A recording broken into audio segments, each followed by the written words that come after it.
This is Hidden Killers Live with Tony Bruski, Stacy Cole, and Todd Michaels. Well, good morning, America.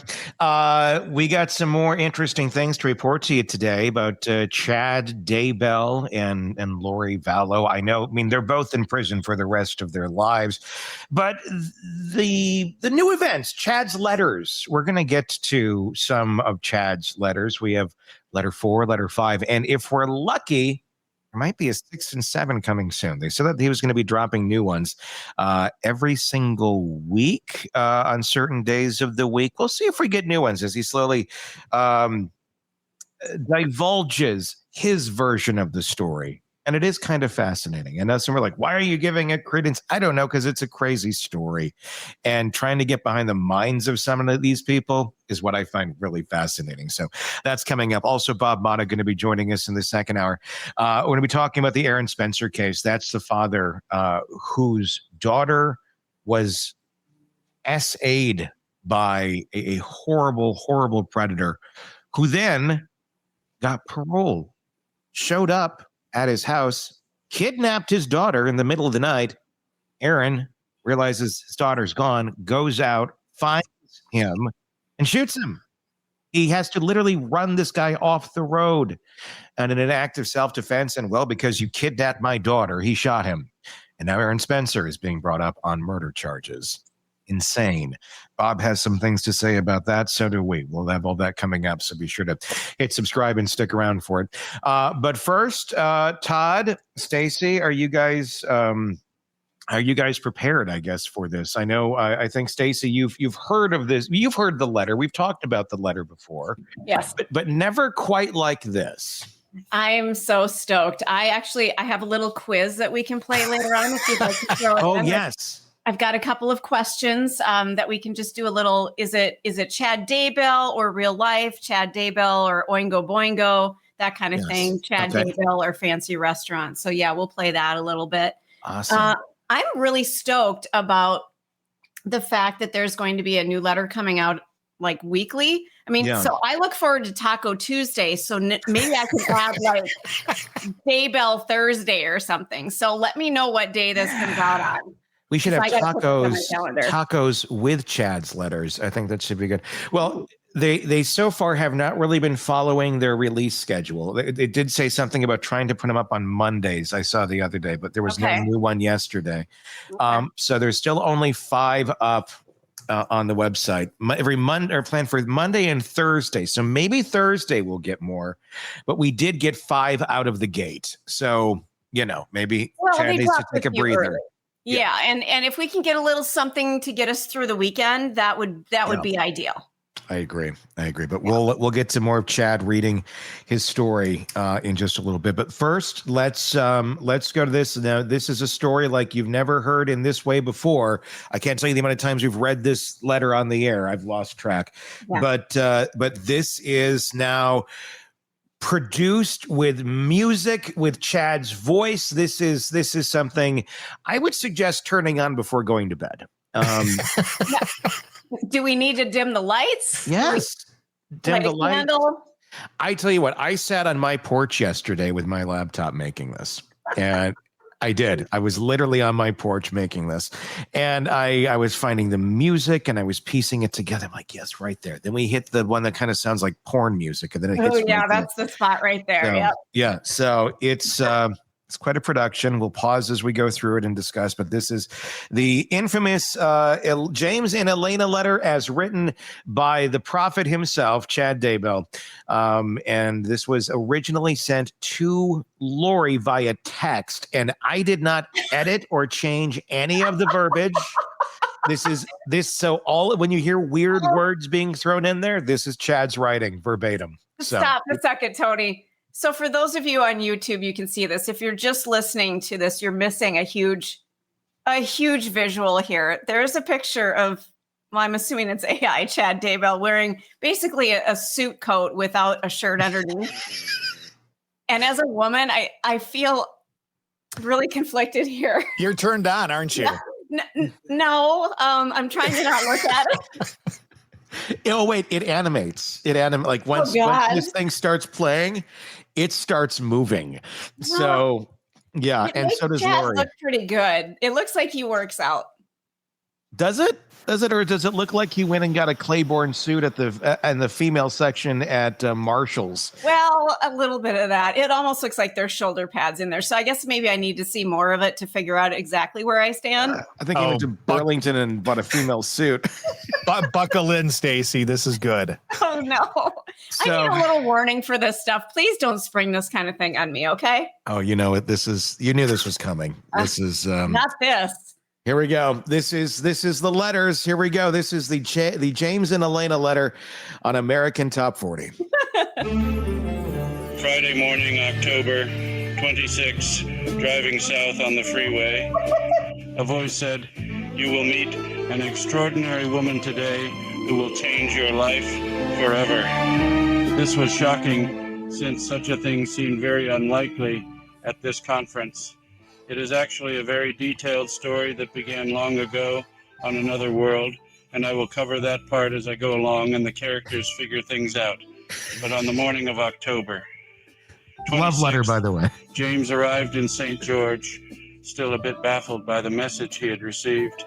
He unloaded his books and set up his table, then joined the organizers for dinner in the main room. He saw his friend MG, who had been so helpful to him when he spoke in Mesa that July. MG introduced James to her friend Elena. When their hands touched, he felt a shock pass through him, and his heart started beating fast.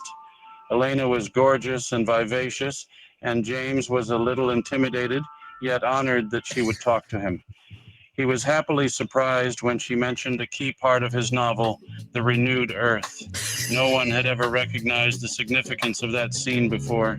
He had heard that voice before and seen that smile before. He felt they had even talked like this before, but who could be certain when? It was strange, but he could remember. Feelings were very strong, as if they had known each other oh so long. They didn't get many chances to talk after that because he had to help voice a woman's blue Muppet. But he watched her every chance he could. I'm sorry, what? What?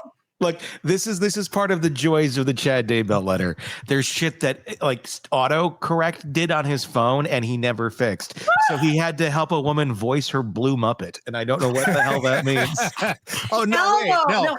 The red. kids, that's what the kids are calling it these days. So is there anybody besides the Cookie Monster who's blue? Grover. Yeah, Grover.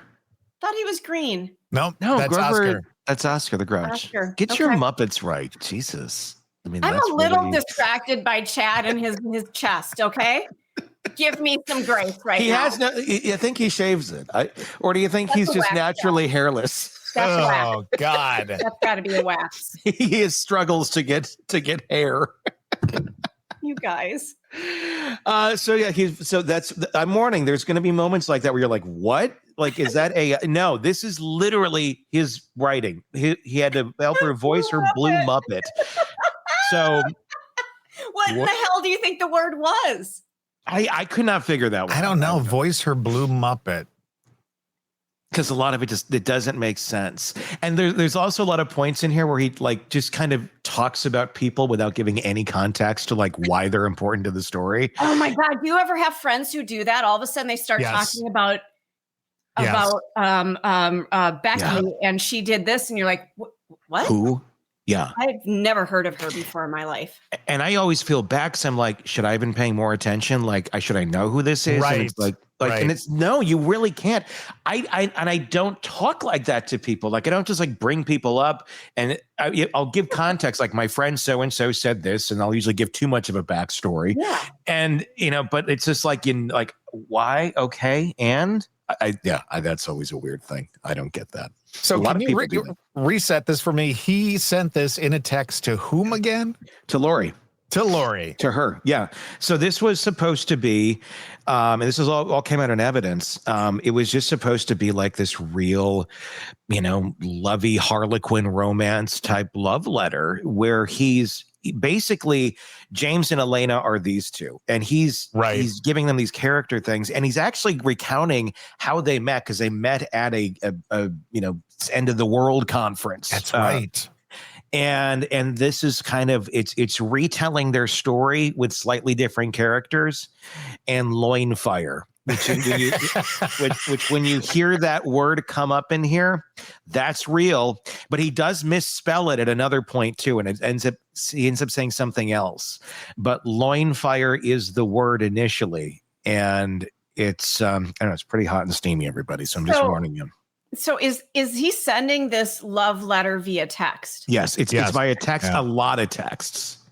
Oh my God. Thank God he's got an unlimited plan. I mean, it's like a 30-minute text once we get through the whole damn thing. But that's all like, I don't know how many, bloom, bloom, bloom that took to get through. I wonder if she had an iPhone because my battery would never have held up for that many texts. I don't know. And this was like early on in iPhone times too. So yeah. That's some serious battery power to be receiving text after text after text. My mind went to what was she doing while these texts were coming in? Because if she was in the middle, hold on, I'm not necessarily going loin there. Firing is what she was doing. No, she was firing her loins. That's the yes, more appropriate. I'm glad we clarified that. Yes. Okay. I was just wondering, if you're in the middle of your day and you're trying to get stuff done, and all these texts are coming through, right. God, more loin fire. Another one. Oh God, now his loin is on fire. Oh God. All right, I got to get the laundry done at some point. What's for dinner? We're gonna have pork loin fire. No. Let's continue with it. All right. Tibbs' house that night, but he hardly slept. He kept envisioning himself with Elena in very wonderful situations that indicated they had been more than just friends. Oh, God. James was the first speaker on Saturday morning and knew exactly where Elena was sitting.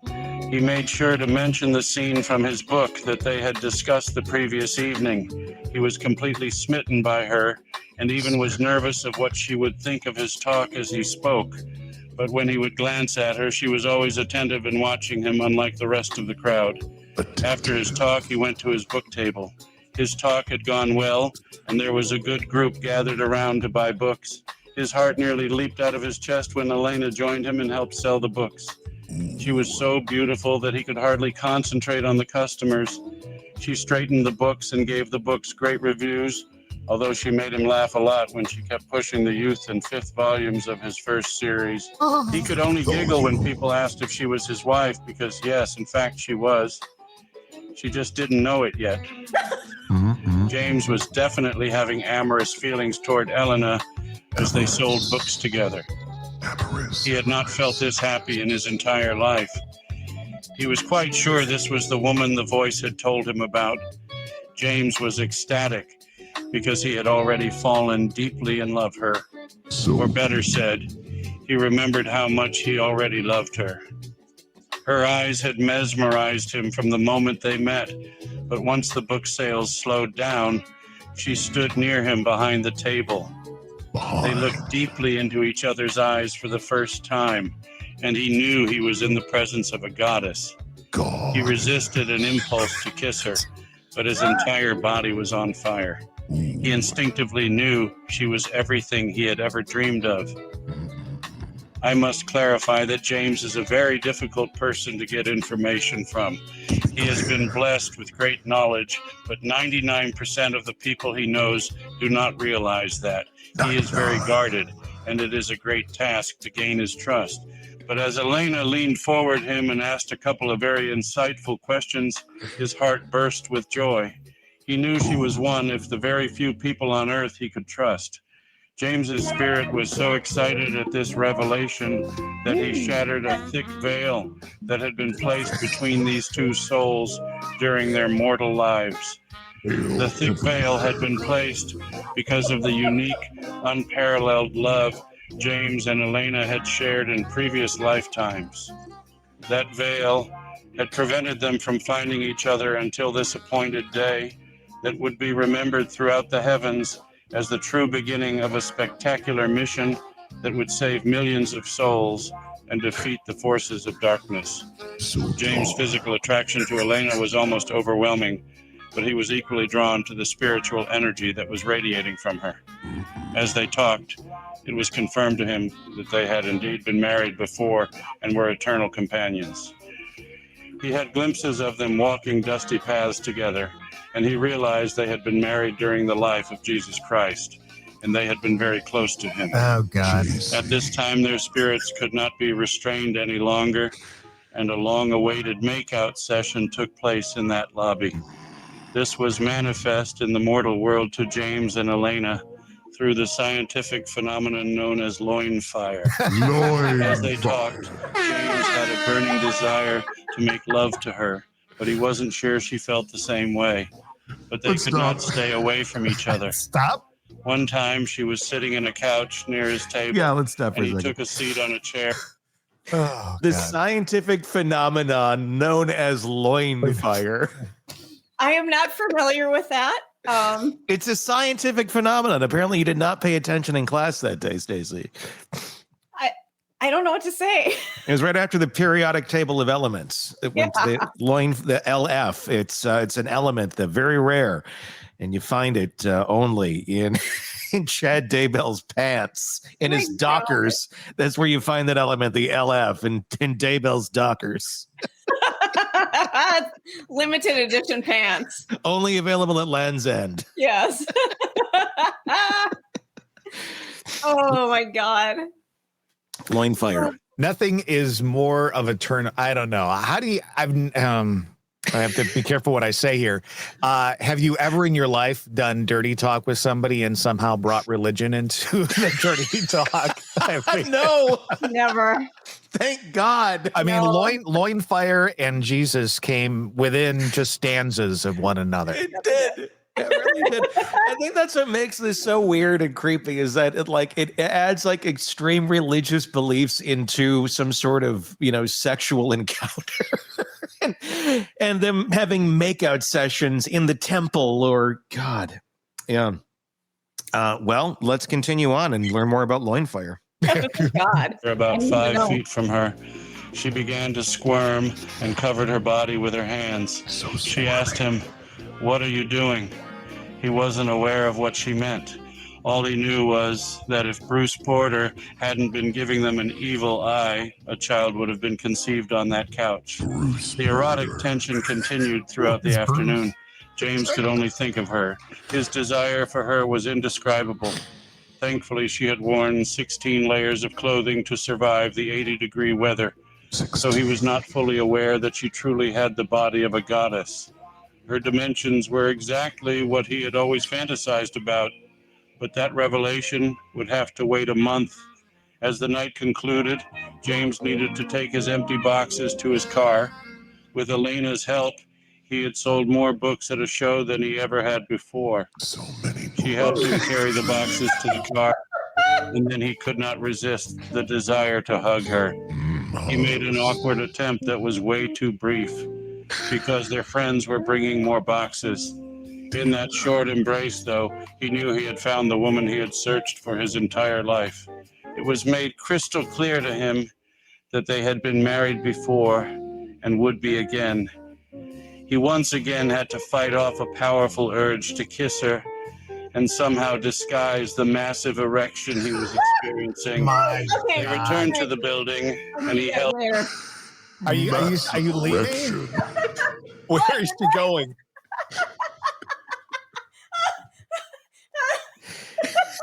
Oh my God. I tell you what, fucking Bruce Porter. God damn that Bruce Porter that was giving him the evil eye. Otherwise, they would have made a baby on that couch. He's always around when you don't want him, that frickin' Bruce. God damn Bruce. I need to go turn the air conditioning on. I'm having a hot flash and I'm really concerned. I wonder if Bruce, when he heard this letter, was like, oh, that's what they were doing. Oh, gosh.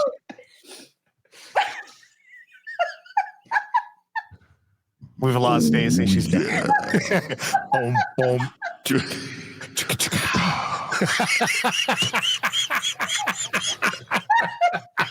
Bruce Porter. Bruce Porter. Do-da, do-da, do-da. Bruce Porter. Do-da, do-da, do-da.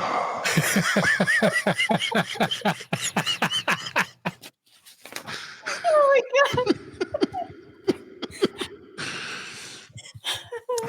Let's listen to more Chad. Carry tables to the second floor while she sat on the couch. They couldn't take their eyes off each other. He was already madly in love. Her group of friends finally had to leave. He was devastated, unused how he would ever contact her again. Then her spirit took over and asked him, "Can I get your cell number in case I have some questions?" Just in case. They exchanged numbers, and then they gave each other a hug goodbye. It was the most wonderful, electric, delicious hug he had ever felt. Then he watched her walk away, knowing she was truly going to change his life forever. End of chapter 1. Chapter 2. James sadly walked to his car after watching Elena disappear down the hallway, but he couldn't deny their connection and his absolute attraction to her. She still seemed way out of his league, but he nervously sent her a text before driving to his hotel. A minute passed, then 2, without a response. He kicked himself for thinking he ever had a chance with her. Then his phone buzzed. Elena had texted back. His heart soared, and over the next few hours they texted back and forth dozens of times. He knew she was staying at a home in Tokerville, and he desperately wanted to drive there and whisk her back to the hotel for a night of reconnection and romance. He twice got redressed during the night to go see her, but the spirit gently said, "Have patience. Everything will work out as it is supposed to." They finally stopped texting at around 4 a.m., and when he closed his eyes to sleep, he was taken again to their previous life together. The intense passion of their lovemaking was as sight to behold. He knew it would be difficult, but he could be patient if it meant he could experience that type of love just once in his life. As he lay in the hotel bed, it was as if her spirit had joined him. They wrapped around each other and kissed gently, then intensely, and the emotions they shared were not of this world.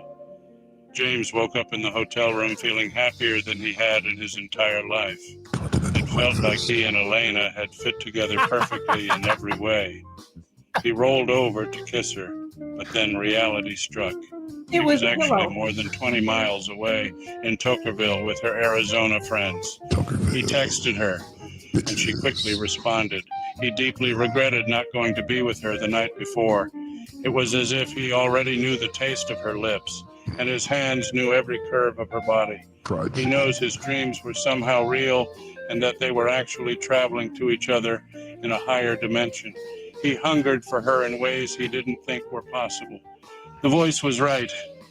Elena was going to change his life forever.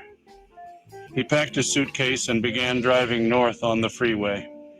As each mile passed, James could feel Elena's spirit beckoning for him to join her. As he approached the Tokerville exit, it took every ounce of willpower to keep driving on the freeway. His attraction to her was beyond magnetic. He felt their souls were two halves of an eternal union. Tears filled his eyes as he passed the freeway exit. He desperately yearned to embrace her and tell her he deeply loved her, as crazy as that sounded, but he knew he would be seeing her 3 weeks later at a conference in Arizona. It seemed like an eternity away, but he sensed it would be a very significant weekend for them. He already was crazy about her, and his feelings of admiration and affection for her would only grow more intense and wonderful. During his long drive home, James was able to text back and forth with Elena, and it was clear they were extremely compatible and shared the same interests. It felt like talking to a long-distance best friend. When he arrived home, he searched the internet for anything about her, but there was nothing. She was a fascinating mystery that he wanted to spend the rest of eternity with. At the end of his drive, she suggested that they talk on the phone the next day. He was thrilled at the thought of hearing her voice again. He was falling more madly in love by the minute.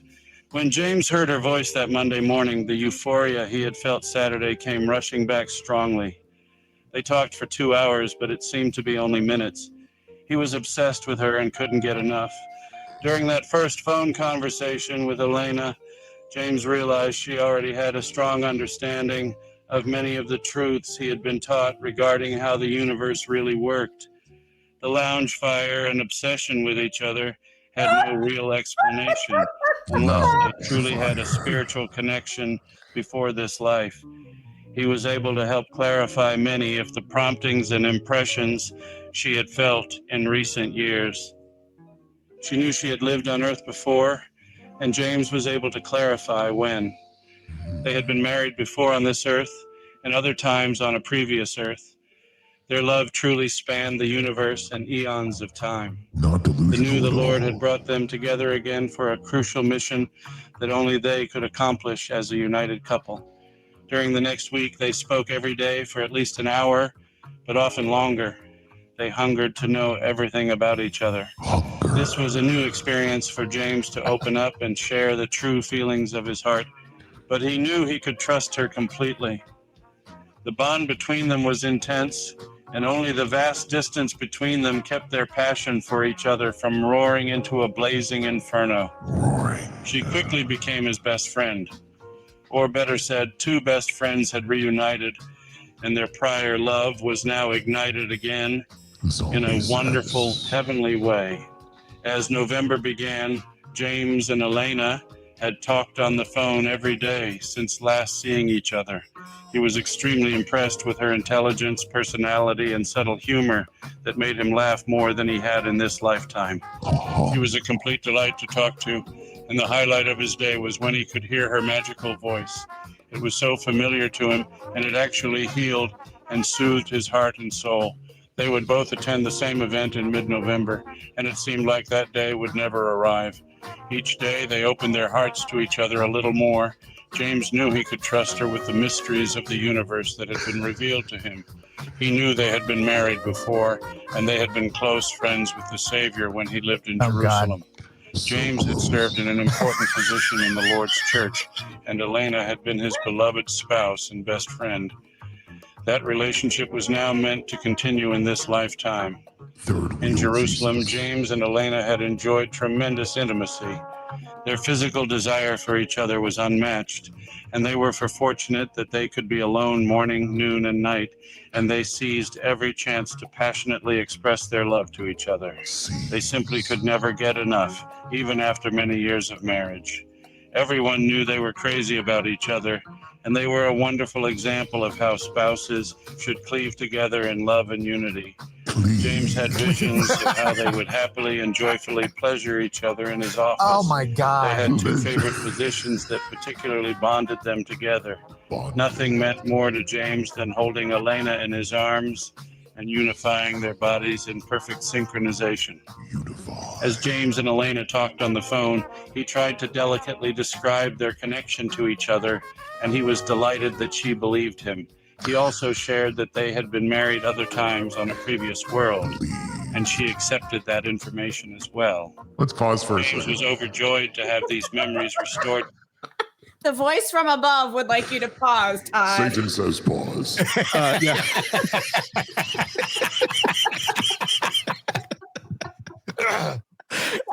I'm sitting here, and in my mind, I'm a big game show fan, so I'm going, the password is cleave. Bing. I've never heard that word used in that way. Ever. Cleave. A lot of words he's using in ways that are not how they're supposed to be used, but he likes to insert them. It's like Mad Libs almost. God, The this way is so disturbing. Oh my goodness.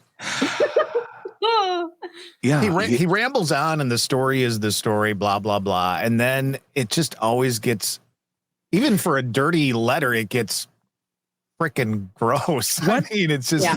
Here's what I mean, it's hilarious because it's so screwed up. But what I'm wondering about what's going on here in this letter is he's trying, like, in his mind, he's trying to woo her. And I think they're both nuts. But I think part of his wooing is manipulating. and constantly telling her what she wants to hear over and over and over. And I'm guessing at some point in this relationship in real life that they have, she has some desire to believe that they were married in a past life. Because if there's any phrase that comes up in this thing on a crazy frequent basis, it's they were married in a past life. They had this in a past life. They were together in a past life, over and over and over and over. I'm guessing it's just repeating it more and more. So she believes it more and more. And it's all like a ruse to like get her in bed, because clearly that's the goal of this insane letter. But he's speaking to the weird things that speak to her and I think speak to him too in a lot of ways. I was just going to say, I think it has a lot to do with how he thinks things need to be for this to be right, to almost come up with a reason why he's doing what he's doing. Yeah. So if they were together in a past life when Jesus was around, that would feed his need to make this seem okay. Then it's totally okay that his wife dies and that her kids end up dying. Because look, they were tight with Jesus. You know, they used to go over there on Wednesday nights and they was this was meant to be. This was I know. I think you're right. Let's keep going. All right. To him because he truly loved her with all of his heart. He knew they were meant to be married again and complete important missions together before the second coming. He was ecstatic that she was receiving confirmation of these things as well. As they talked on the phone, the spiritual connection was so intense that it also produced physical desires, and it was as if their spirits were making love despite the great distance between them. Sweet. James knew his spirit was visiting her during those conversations. He also became aware that his spirit would visit her at night, and they would wrap around each other in a sensual embrace. Kissing her was so wonderful and real, and he knew that the next time they saw each other, he needed to kiss her. He wouldn't be able to resist holding her. He was absolutely in love with her in every way. By the time the conference arrived, James and Elena had become very close through their phone conversations, but he desperately needed to see her again. She agreed to pick him up at the airport and take him to his hotel. He was extremely nervous, worried that the spark they had felt earlier might not be there. But as she arrived at the airport and he opened the car door, his heart nearly burst at the sight of her smile. She was stunningly gorgeous, and as they gripped each other's hands, the electricity was tangible. The love between them was powerful and real. The hotel was only a short distance away, and he invited her into the room. They were soon standing alone in the room, and he put his arm around her and looked into her gorgeous blue eyes. They hungered for each other, and he leaned forward and fulfilled a promise he had made to her a few days earlier. He gently kissed her tender lips, and the same heavenly electricity filled his entire body. The passionate magic they had felt many centuries earlier came surging back powerfully. James moved to the couch, and Elena straddled him effortlessly, as if they had done this thousands of times before. She fit perfectly on him, and they pressed their loins tightly against each other. The feeling was exquisite. They both smiled and moaned at the sensations passing between them. They were still fully clothed, but the intensity of the intimacy was undeniable. James felt the powerful desire to bless Elena at that time. As they stayed in that favorite position, he moved his hands to her head began to cleanse and purify each part of her body. He could feel the pains and troubles she had endured throughout her life, being removed from her soul and being taken outside and destroyed. James's hands worked their way down her body and lingered briefly on her beautiful breasts. She truly had the body of a goddess, and he was experiencing an indescribable mix of physical and spiritual ecstasy. Okay, I gotta stop. Yeah, go for it. I cannot. Here's the thing. I am not a prude in any way, shape, or form. Right? There are things about myself that I would never, ever share with anyone in my fucking life. But here's one thing I do know. That part of me does not want Jesus anywhere near that part. So, like, while this guy is sitting there talking about having relations with this woman, and he is going to bless her, he's going to anoint her. in their favorite position. In their favorite position. And I'm sitting here going, I don't want any religion anywhere near that part of my life. Like that is the part that truly Satan can be around if he wants, because that's what, but not Jesus. You're breaking out the crucifix midway. Hang on, honey. Let me get something out of the drawer over here. Oh, what do you got? Holy water and a crucifix. Yeah, right. Like, what's the disappointment on your face when that happens? What? Because you're hoping it's something else. Jennifer said, "Poor Todd, you look embarrassed." Yes, I am. Well, can I just throw this out here for a second? Let's take the murder out of this, okay? Yeah. Okay. What if these are two people who have found each other and everything just is clicking and working, and oh my God, they are falling in love with each other? Okay. It happens. And this wasn't ever meant to be out in public. This is between them. So part of me is just like, I'm kind of sad for them and embarrassed. I mean, again, take the murder out of this, because you put that in and the whole thing is, it's a different story. But how many people have not these conversations, but these feelings where, oh my God, I feel like I've known you my entire life, kind of a thing? Well, absolutely. I get that. That's normal. I get that. But you don't usually bring up loin fire in those conversations. But what if things are getting a little hot and steamy? I mean, and he's not a very good storyteller. And the Son of God rarely comes up in conversation unless it's at that pinnacle point of the connection, of the cleaving. I have not been cleaved recently, Sean. Well, that's another whole episode where we could work on getting that done for you. But now that I think of it, I haven't cleaved in a while either. So you gotta get the crucifix ready. You gotta have all that ready for the loin fire when you cleave. Because my goodness. Otherwise, Oh, God, you guys. There's more. Okay, let's go. Stand by. He soon concluded the cleansing of her body from head to toe, then filled her body with a balm of light and love. James could see the happiness in her eyes, and instinctively their mouths came together again. The fire was burning strongly within them both, and as their kissing grew more intense, he gently said, "I love you, Elena." Those words sparked a frenzy within them, their tongues effortlessly entwined, and their hips gyrated in a smooth, erotic rhythm. Two lovers, long separated, were finally united in heavenly bliss. After a few minutes of excitement, pleasure, and fun on the couch, James and Elena both felt compelled to change into more comfortable clothing. James out in some athletic shorts and a blue shirt, and Elena put on a stunning black top and tight leggings. The top revealed just enough, but not too much, and James was overjoyed at the sight. James took her in his arms, and they smiled at each other. The vibration in the room was intense, and their hearts reached out to each other in a glorious reunion. James gently touched the sides, if Elena's breasts, and he was in ecstasy. She stood on her tiptoes and gave him a sensual kiss that sent electricity throughout his body. They moved toward the bed and were quickly entwined. I'm just wondering if their favorite sexual position was missionary. I don't know. And enchanting that James could hardly breathe. They were both aroused, but knew there were limitations on what could occur that night. But they kissed for nearly an hour and pressed against each other tightly. Toward the end of the evening, Elena lay on her stomach at the end of the bed, and James caressed her fabulous body.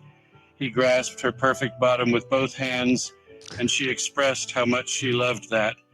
She soon sat up and straddled him again as they passionately kissed farewell. They knew they would see each other again in the morning, but the separation seemed too long. But they knew that the long wait to find their eternal match had come to an end, and James was overjoyed beyond description. James and Elena had agreed to visit the temple the following morning. She returned to the hotel room, and after additional romance on the couch, they calmed their nerves enough to give each other a blessing. As James placed his hands on her head, he connected with Elena's true eternal self. He knew he was in the presence of an exalted goddess who had returned to Earth to perform a special mission. This mission included being with him, and they would progress together as translated beings. The full plan wasn't yet completely clear to him, but the immense power radiating from her confirmed his belief that she was among the greatest women in the universe. She then gave him a tremendous blessing that helped him realize how much she truly loved him and wanted to be with him forever. He was deeply humbled that such an incredible woman regarded him so highly. His heart burned as she blessed him, and he had glimpses come to his mind of not only their life in Jerusalem, but even as a couple on a previous Earth.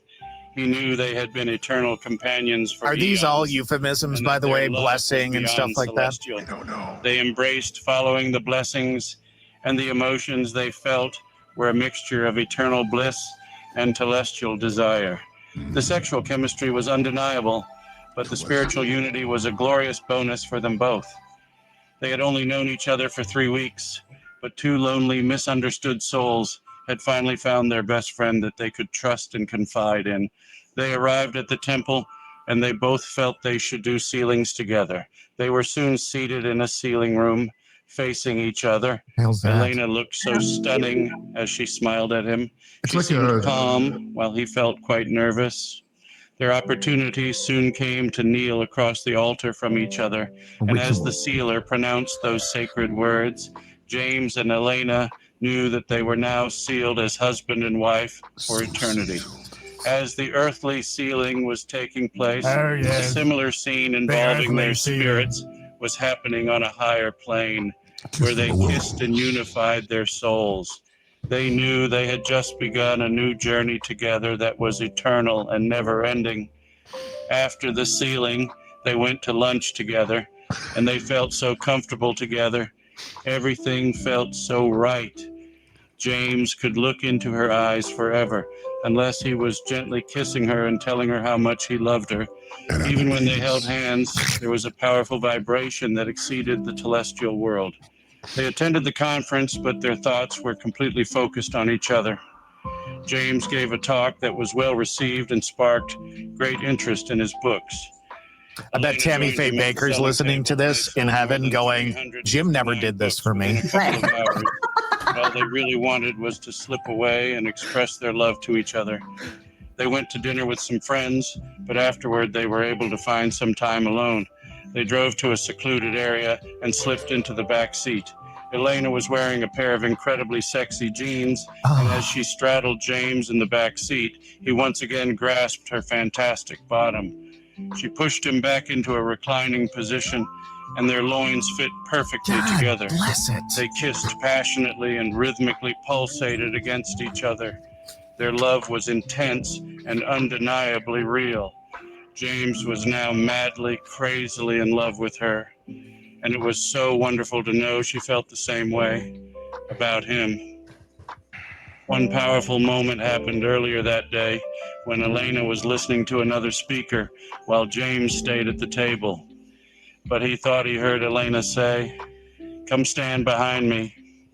He went into the room and saw her standing against a wall. He moved behind her and they discreetly touched. After a few minutes, he checked his phone and saw she had texted him that very sentence. At the stone, he heard her voice. It was a wonderful testament that they were already communicating with each other on a higher level. They helped clean up the conference, and Elena graciously allowed James to stay in a spare bedroom at her home that night.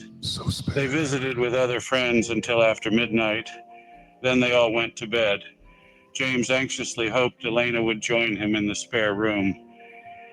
It took a while for everyone to settle into their beds, but once the house quieted down, James opened his door slightly and saw the wondrous sight of Elena approaching the room. They locked the door behind her and quickly got under the covers.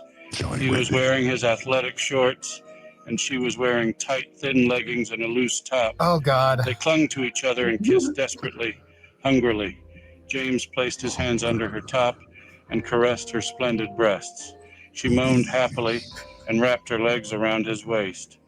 Only two things Layers of material separated their loins, and they could feel each other's most intimate body parts in detail. The We need a intensity loin and count spiritual is what we need. vibration exceeded anything either one of them had ever felt before. They knew their spirits were actually intimately joined together, and it felt like they had left the celestial world. Elena soon got on top of James, and the rhythmic ecstasy continued for several more minutes. Toward the end, they both removed their tops, and they pressed their bodies together, skin on skin. They fit together perfectly, and their kisses were deep and frenzied. Their desire for each other was beyond compare. As the reunion in the spare room came to a conclusion, Raphael knew Elena was his perfect match. They longed to stay entwined together, but it would be best to separate and get some rest. But by 6 a.m., James couldn't stand to be away from her any longer. He slipped into her bedroom and stood at her bedside.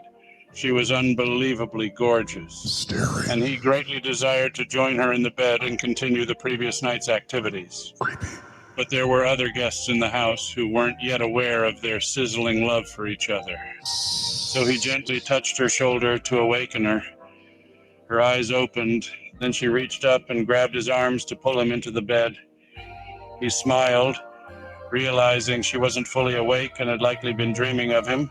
He simply whispered that he loved her and hoped she would go walking with him through the neighborhood. James and Elena had enjoyed a walk together the previous morning along the quiet streets of her gated community. The sensual attraction between them had been intense, and they had touched shoulders and held hands as they walked. They were like magnets that couldn't be separated. She had worn exercise leggings that drove him crazy with desire. The leggings emphasized her perfectly sculpted bottom, and it took all of his willpower not to pull her to him and grasp that bottom firmly and powerfully with both hands while kissing her passionately. They went walking again that next morning. Unfortunately, a friend invited herself along, but James and Elena were still completely engrossed in each other. He had to catch a flight home later that morning, but he was able to give Elena a special blessing before departing. As he placed his hands on her head, he felt their spirits connect with a surge of power. At that moment, his only desire in life was to be with her as always throughout eternity, and that desire has continued to intensify. During the blessing, he was shown the great missions they would perform together. He knew this was an eternal union that would forever change the world. Tears filled his eyes to be in the presence of this holy goddess, and he was nearly overcome by the spirit as he sensed her true place in the universe as a majestic archangel. End of story. Okay, can I share something that happened here? Yeah, please do. As he was talking about caressing her breasts, yesterday I had a dishwasher leak, and since I moved out of my home of 20 years for some other known reasons that we won't go into, I now live in an apartment. So I am broadcasting from my kitchen. I have a very big kitchen, and my dishwasher is across the way. So maintenance showed up as we were doing this. Oh, God. Oh, okay. Yeah, two guys are right across from me listening to this whole thing. And I'm like, sorry, guys. Sorry. I don't know what they're going to go back and tell the landlord now what I'm doing in here. Oh, like this morning they're listening to this right now. That's why you were getting, oh, God. Yes, I put in a work order yesterday because I had water flooding on my floor from the dishwasher. I didn't know they'd show up now, but of course they would. Yeah. So as he's talking about her voluptuous breath, they're over there dealing with the dishwasher, and I'm just sitting here going, "You guys, I'm really sorry." So they're probably going to get back to the office and go, "She's doing porn in that apartment." I know Tony's going to have to start looking for a new place for you, like right away. Oh my God! You can't. We do a podcast. This is a crazy person. Okay. Well, when I opened the door, I said, is there any way you could come back? Because I'm live on air right now. And we're talking about something really, really graphic. And they're like, no, we just really need to do this now. I'm like, okay, it's really graphic in there. I wonder if they got to hear about the balm of light and love that he gave to her. I don't know. I kind of just passed out a little bit for a second. Like, I would too. I can't believe how horny this guy is. Holy crap. Like at some point, don't you finish? Aren't you just done? Well, apparently he has a balm of light and love. The number of times he said bottom was interesting. Loin, obviously. What was another one? Well, some guys are ass men. That's okay. Gyrated. We should get him a thesaurus because I feel like he's a bit limited. Yeah, he could use Grammarly. Yes. I wonder if they have that in prison. I feel like he randomly goes to a thesaurus and just inserts words at certain, because it's like very plain, and all of a sudden like big word, and then it just kind of keeps going, and then big word, and it's weird how they're inserted. Please don't use the word inserted. He inserted his balm of light and love all into her body. I think, Stacy, did you hear my great line about their favorite position was probably missionary? No, I think the maintenance people were. I was messing with them for a few minutes. And they're wearing the whole Mormon get-ups too, while doing the missionary. It's like, really, this is a lot about dry humping. The entire thing is really. Again, making it okay for him to do this, right? Yeah. It's making it okay that they didn't go all the way yet. Yeah, it's all justifying it. It's there was another person who, in case you can't get enough of them, maybe you'd like to go to song. Another fine woman years ago released all sorts of lovely records about this. Tammy Faye Baker, by the way. There you go. We have some of her records. What are you doing with that? This is a Tammy Faye Baker record right here. And this is even better. This one has the whole family on it. So this is Jim and Tammy and the kids. You can make it. Tammy sings, and here's Tammy in workout clothing on the backside. So I think maybe she was. There was a little bit of conjuring images of Tammy in that letter, I think. I'm never going to look at you the same way again. She's on a phone on the back. She's on a phone, right? She's calling God. Is that what it is? Oh, that's headphones that she's wearing down, okay. And she's got like a sweatband on. Olivia Newton-John look. Yes, very much so. Yep, very that's exactly what she's doing. 384. Yeah. Oh my God. I got these at an antique store a couple weeks ago, Stacy, and it's actually the second time they've made an appearance on one of the programs. we brought them on the Real Ghost Stories online a couple weeks ago. Because I and look, I don't know if everybody noticed this. Jim Baker, there's a parrot on his shoulder. Oh God, a little Jimmy Buffett style. Yeah. Yep. Wow. I saw them. I'm like, oh my God, that's just so absurd. I have to get them. So that's what you see when you go into those stores. Something that's so crazy, I must have it. I saw him like, I don't know what I'm going to do with this, but I know I'll have a use for it. And so far, it's been brought on the air twice. They just sit on a shelf right over there. Hang on. There's one more thing you need to do with it, Play it and dance and have a party. Yeah, I want to hear it. We need a record player in here to do that. Do you not have one? Well, not in this studio. No, I don't. Okay, well. I have one upstairs. I wonder if you can find them on Apple Music. Oh my gosh. There goes my playlist for the week. Add it to your playlist. Yeah. Tammy Faye. It's here. Yep, it's here. Well, now you can listen. And get all the Tammy you want. Report back to us on that, would you please? I want to know what you think. We have a call number 4 and 5. Todd, how long is call number 4? 4 is 15 minutes. Let's do call number. Yeah.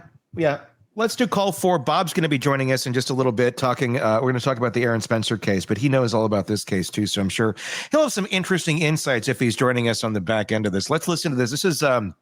This is again, letters from Chad. This is new. This is just came out last week. This is his letters from prison to the world, telling his side of the story. Not quite as steamy, but kind of interesting. Let's take a listen. This is letter 4. Begins with a key event in my life that occurred in 1987.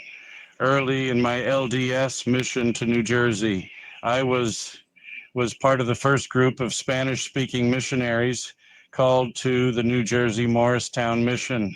We would be sharing the gospel message in some rough urban areas where LDS missionaries had rarely ventured before. My mission began with 9 weeks of training in the Missionary Training Center in Provo, Utah, after which our group of 6 missionaries flew to Newark International Airport. We soon met our mission leaders, Dan and Barbara Workman. We immediately felt their love and concern for us, which continued throughout my life. Thank you, Sister Workman, for your recent letter I received here in prison. Even now, you show such Christ-like support and care for your missionaries.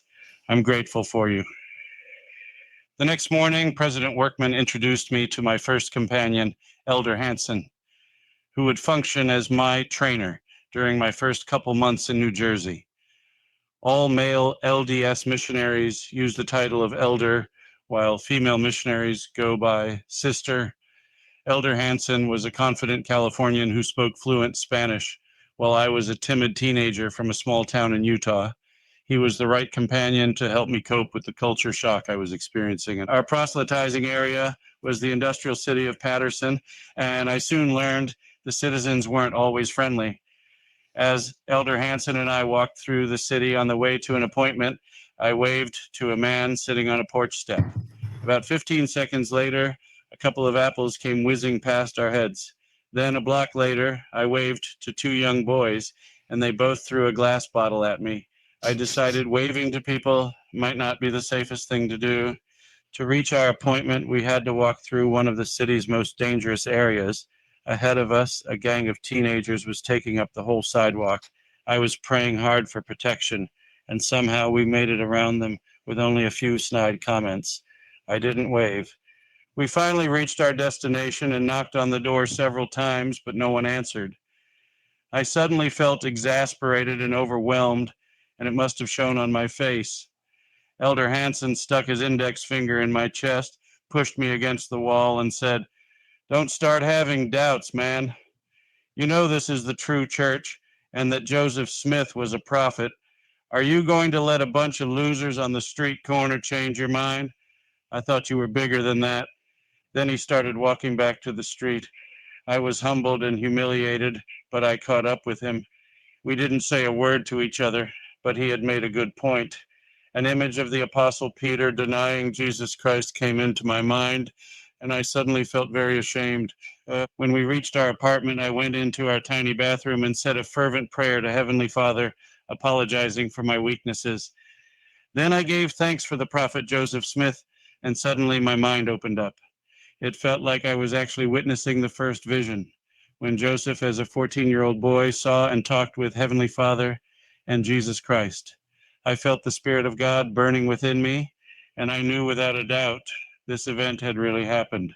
That day I had experienced fear, exasperation, and even doubt, but then I received an outpouring of truth and comfort. We had a bold, powerful group of missionaries, and we accomplished much good in that area.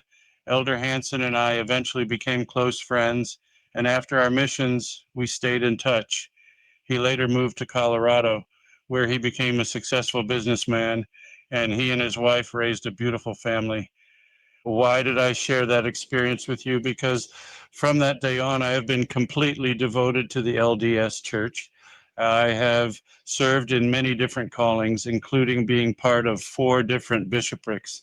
During that time, I was asked to assist with several church disciplinary councils that were held for members who wanted to clear up misdeeds in their lives.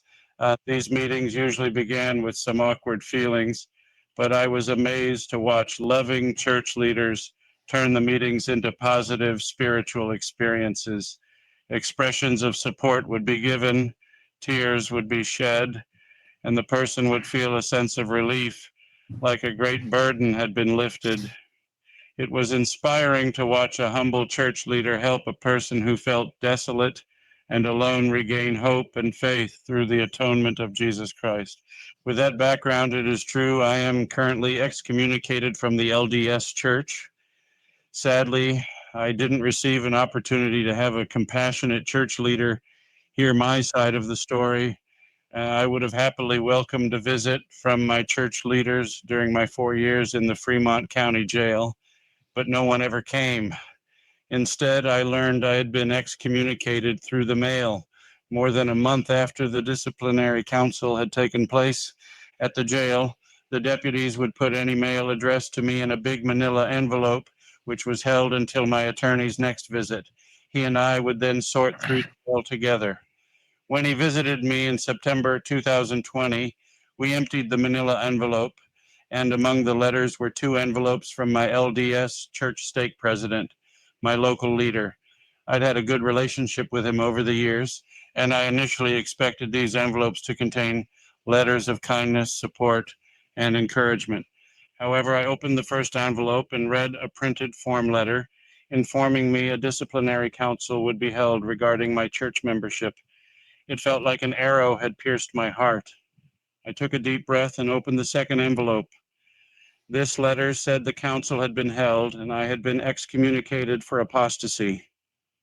The letter stated I had 30 days to appeal the decision, but by that time the deadline had already passed since the jail had been holding my mail. I have still never found out what evidence was presented in the disciplinary council or who testified against me. The church scriptures known as the Doctrine and Covenants explains excommunication procedures in depth. Section 102, verse 18 reads, "In all cases, the accuser and the accused shall have a privilege of speaking for themselves before the council."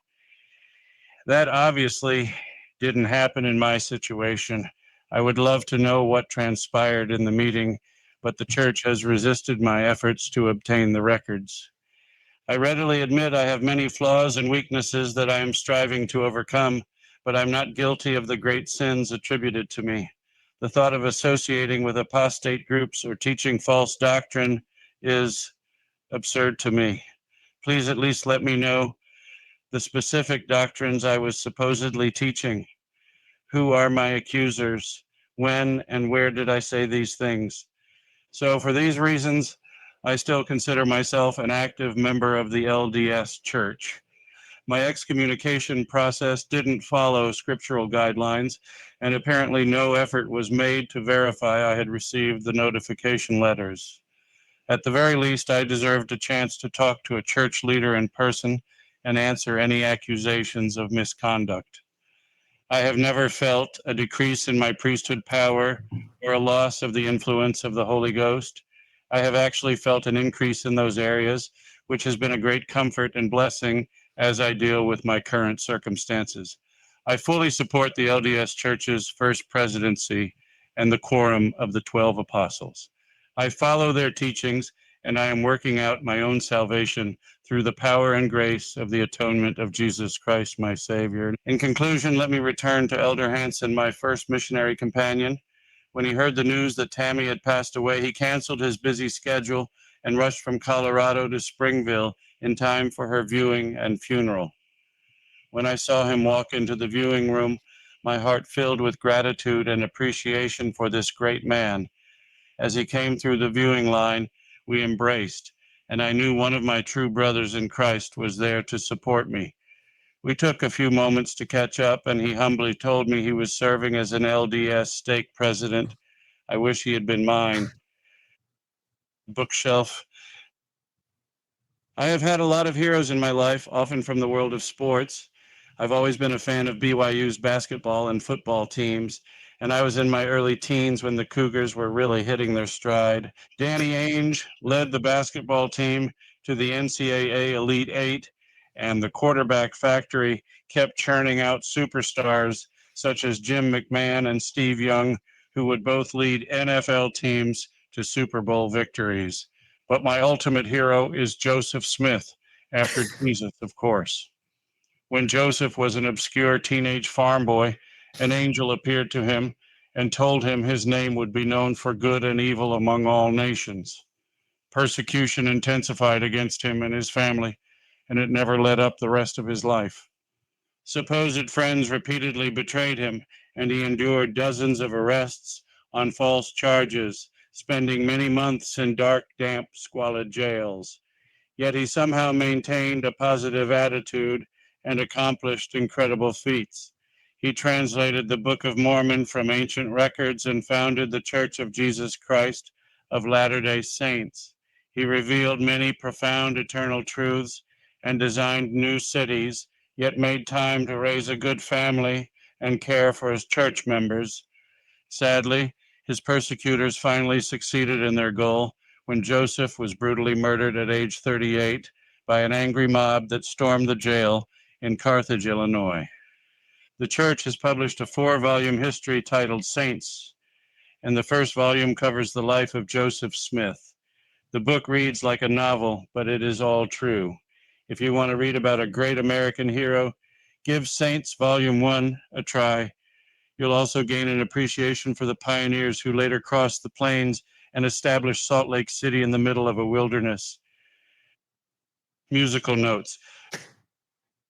When I was an LDS missionary in the late 1980s, we weren't allowed to own electronics, especially radios.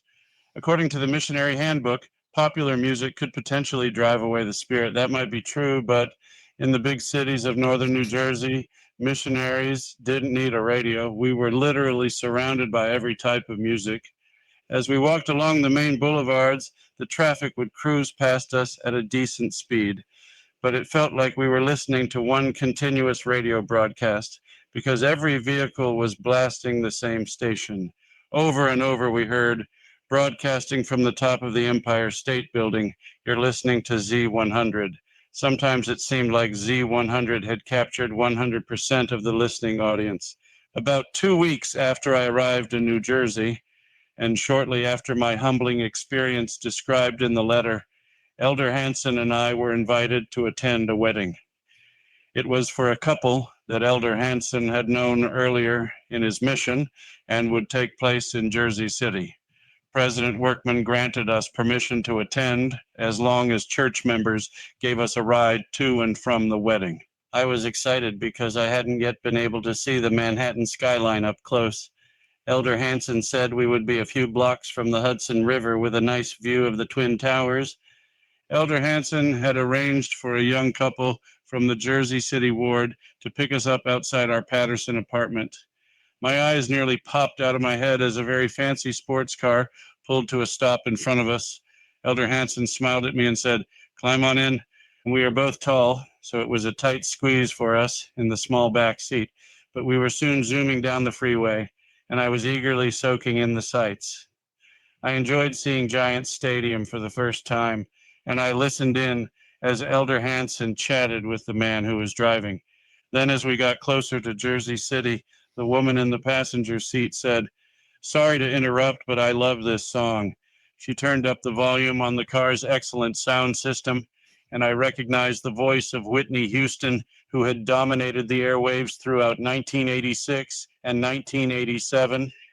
But this song was new to me after having been sequestered in the missionary training center throughout the summer. The woman began dancing happily in her seat and started singing along animatedly. It was quite a show.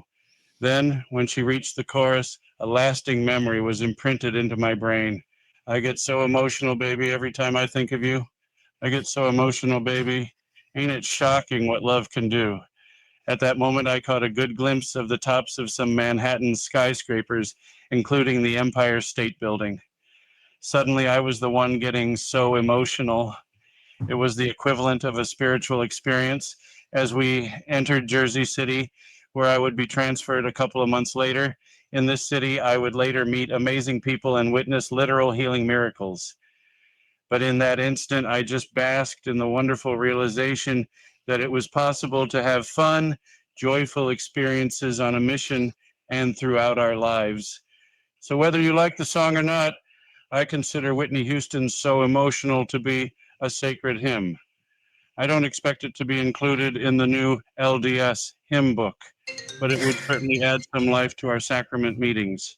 By the way, if you happen to cross paths with some LDS missionaries, please give them a smile and a wave. It just might be what they need. You'll make their day. Smile and a wave, and then you break in. I get so emotional, baby, every time I think of you.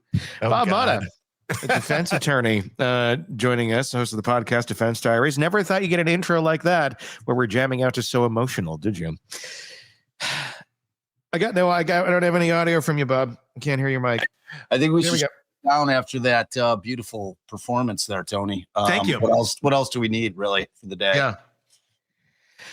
It's We've actually made the full playlist now for the Chad Daybell letters because he has a musical notation in every one of the letters. I don't know if you had a chance to sit down and read the letters yet, or maybe, get the kids bedtime stories, just an idea, I've been doing that with Harper lately. It's like, okay, honey, it's time for a Chad Daybell letter before we go to bed.